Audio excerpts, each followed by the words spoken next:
Two stoppage time goals saw Chelsea take all 3 points at Selhurst Park, Simon. I know you think Palace will be safe and they're going to be fine. 2 wins in 13 for Crystal Palace. The reading isn't great. It is not. No. Next up, Everton away, followed by Burnley at home. Yeah. Now, I want to get your true take on this morning, because I think there are Palace fans out there who are thinking, this is getting too close for comfort. But not with Roy, who still remains confident they'll stay up. It's a bad period. I mean, it's a bad period which has been caused in particular by the injury situation. And you go through bad periods.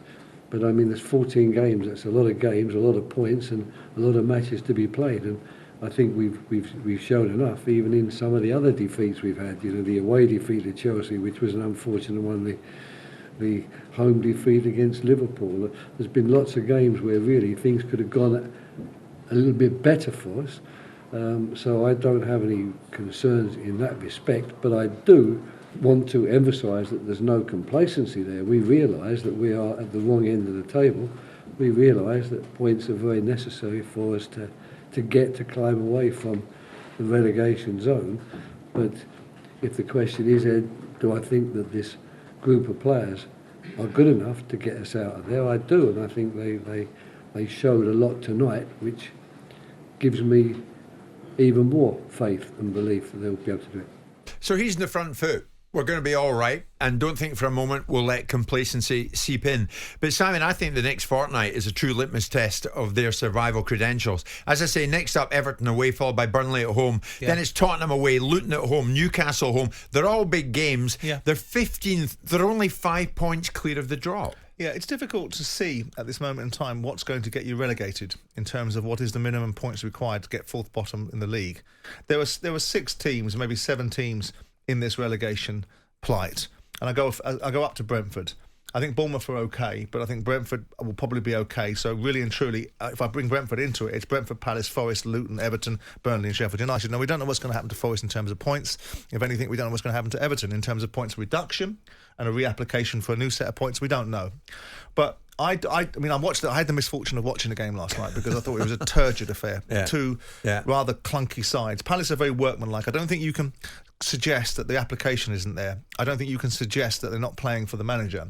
I just think they're an uninspired side at this moment in time. They're very clunky. They don't seem to be very fluid. And that may well simply be because they've got 2 flair players out in Elise and Eze that give them the tick over that makes them a more balanced side.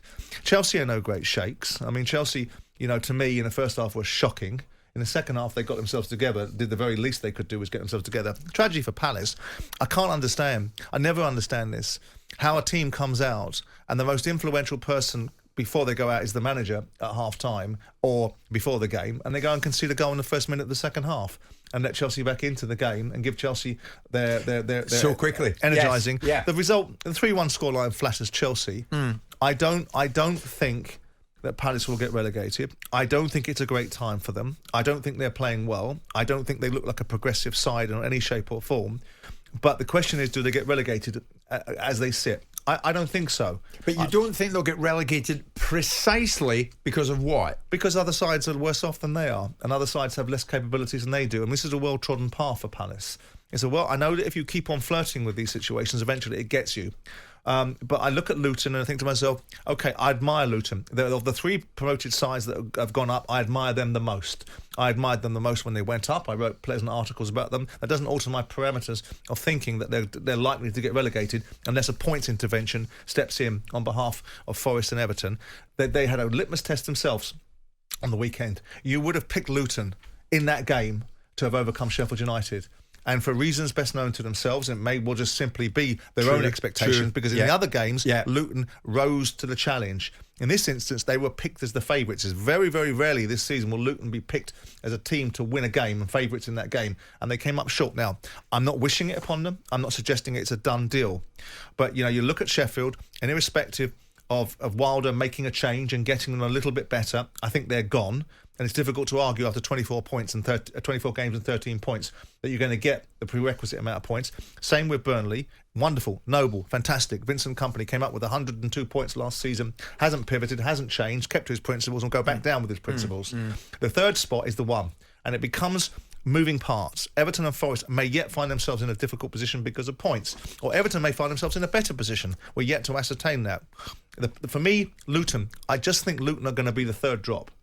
And it's not because I want Palace. It's not because I've got an allegiance to Palace. It's not because I think that Palace are wonderful. Because I don't. I watched it last night, and I have to say what a poor advertisement for the Premier League it was.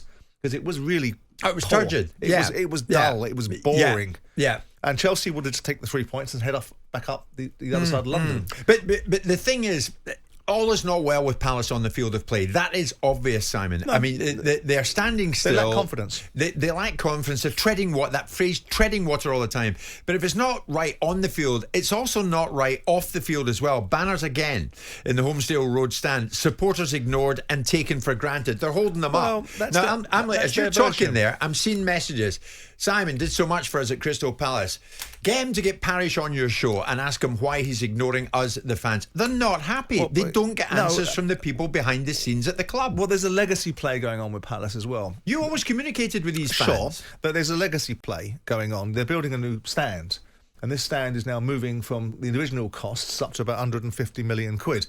And I think, without speaking for Parish, because I don't know his language and have no desire to learn it, that this is a play that he will feel is part of his legacy of owning Crystal Palace and building a stadium that's more befitting of a side that's been around the Premier League for 10 years. And a lot of money's been invested in that, and a lot of money's being spent on it, and they anticipate it's going to bring a lot of money in because it's going to bring in an additional capacity to be able to put, I think someone told me the other day, 5,000 bums on seats from the corporate side of things. I get that, but he's got other priorities to address as well. Well, there is a tendency when people get distracted by other projects to be distracted by them. The core principle is Palace must stay in the Premier League. No good building this stand to find themselves in the championship. Right, but I just think there's enough knowledge in Roy Hodgson, enough knowledge in Ray Lewington, and there's enough quality. They just bought a £22 million player from Blackburn Rovers who looked a little bit lightweight yesterday, but he's coming into the Premier League, he's finding his feet. They just didn't look like a particularly good side, but they didn't lack any spirit. But there are plenty of other sides in this division that aren't much better. And Palace have got X amount of points on the board. Yes, you're right. Yeah. I don't fancy them at Everton. But you never know what you're going to get with Everton at times. And the litmus test for me will be Burnley. If they get beat by Burnley at home, then you start to really worry. But like we said the other day, they showed Sheffield United and Brighton. I thought if they got nothing out of Sheffield United and Brighton, there'd be danger on the horizon for Roy Hodgson. Well, they beat Sheffield United and they got bashed up by Brighton. But Brighton are in better nick than they are right now, so it's to be expected. The thing is, no Eze, no Elise. I'm not making a case for Palace to go down, far from it. I know more than most, incidentally. I'm not going to say it in detail, but I know more than most what Palace really means to you. Yeah. It's still got a big place in your heart. Of course. And I think, and don't take this personally, I think it is because of this love affair that you have with Palace that you can't bring yourself to say they're in danger. No, not they're in serious danger of dropping. If I'm being mean-spirited, there's nothing more I'd love to see it shoved down Parish's throat that he got the team relegated. I would. But that's about one person. That's not about the club. For the supporters and for the club that my father was involved with playing as a young boy, that I played with Terry Venables when I was 14 years of age, that I lived next door to in my entire life, that I bought and put a fortune into, I don't want that for them. I want Parish to get precisely what I think he deserves. And if I went on record with what I think he deserves, people would just say, oh, you're bitter and this, that and the other. But I'm not going to do that.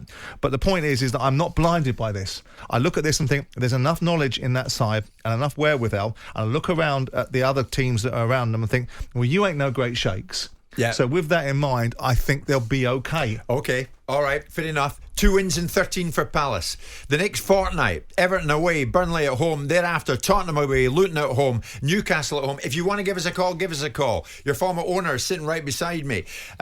Simon, confident that Palace will stay up. Roy Hodgson, confident that Palace will stay up. Are you? After that last night? 03717 223344 810 89. Jim White and Simon Jordan. Monday to Friday mornings from 10 on AM, on DAB, via the talkSPORT app and on your smart speaker. talkSPORT.